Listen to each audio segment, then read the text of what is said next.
नमस्कार, मैं हूं साक्षी झा और आप देख रहे हैं न्यूज़ 18 का डिजिटल प्लेटफॉर्म। केंद्रीय कर्मचारियों और पेंशन भोगियों के लिए एक बड़ी खुशखबरी सामने आ रही है। प्रधानमंत्री नरेंद्र मोदी के नेतृत्व वाली केंद्र सरकार ने 8वें वेतन आयोग का रास्ता साफ कर दिया है। मिंट का एक रिपोर्ट के मुताबिक ये नया वेतन आयोग 1 जनवरी 2026 से प्रभावी होने जा रहा है। इसका सीधा अर्थ है कि आने वाले समय में न केवल मासिक वेतन में बढ़ोतरी होगी, बल्कि महंगाई भत्ते यानी कि डीए और पेंशन के गणित में भी बड़े और सकारात्मक बदलाव देखने को मिलेंगे। सबसे बड़ा सवाल जो इस वक्त हर सरकारी कर्मचारी के मन में है वो ये कि आखिर सैलरी कितनी बढ़ेगी। मीडिया रिपोर्ट्स और शुरुआती अनुमानों के मुताबिक इस बार फिटमेंट फैक्टर सबसे अहम भूमिका निभाने वाला है। जानकारों का मानना है कि 8वें वेतन आयोग के तहत एक केंद्रीय कर्मचारी की न्यूनतम बेसिक सैलरी 18,000 रुपए से बढ़कर सीधे 51,480 रुपए तक पहुंच सकती है। टैक्स एक्सपर्ट्स और विशेषज्ञों का कहना है कि सरकार फिटमेंट फैक्टर को 1.83 से लेकर 2.57 के बीच निर्धारित कर सकती है। हालांकि सरकार ने अभी तक किसी आधिकारिक नंबर की घोषणा नहीं की है, लेकिन अगर पिछला रिकॉर्ड और महंगाई दर देखी जाए तो बढ़ोतरी का ग्राफ ऊंचा रहने की उम्मीद है। देश में करीब 50 लाख सेवारत कर्मचारी और 65 लाख पेंशन भोगी हैं, जिनकी निगाहें इस फैसले पर टिकी है।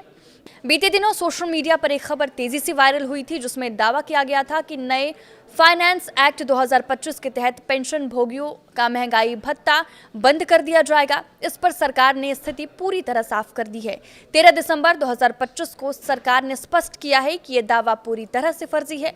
अधिकारियों ने बताया कि रिटायरमेंट के बाद मिलने वाले लाभ जैसे कि डीए में बढ़ोतरी केवल तभी रोकी जाएगी जब किसी कर्मचारी को सेवा के दौरान दुराचार के लिए बर्खास्त किया गया हो। सीसीएस नियम 2021 के नियम 37 में संशोधन किया गया है, जो कहता है कि यदि किसी कर्मचारी को दुराचार के लिए हटाया जाता है तो ही उसके लाभ जब्त होंगे। आम और ईमानदार पेंशन भोगियों को डरने की कोई जरूरत नहीं है, उन्हें उनके हक का पैसा मिलता रहेगा। ये सबसे बड़ा सवाल है। आमतौर पर कर्मचारियों को उम्मीद थी कि भले ही सिफारिशें देर से आएं, लेकिन उन्हें 1 जनवरी 2026 से लागू माना जाएगा और एरियर मिलेगा। लेकिन बीते दिनों सरकार ने संसद में साफ कर दिया था कि अभी लागू होने की तारीख पर कोई फैसला नहीं लिया गया है।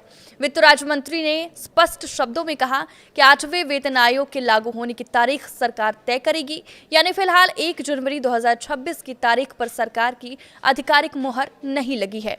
मतलब अगले महीने से सैलरी बढ़कर नहीं मिलेगी, इसमें अभी समय है। वित्त राज्य मंत्री ने बताया था कि 8वें वेतन आयोग का गठन पहले ही किया जा चुका है और वित्त मंत्रालय ने 3 नवंबर 2025 को इसके लिए टर्म ऑफ रेफरेंस यानी कि कार्य की शर्तें भी जारी कर दी है।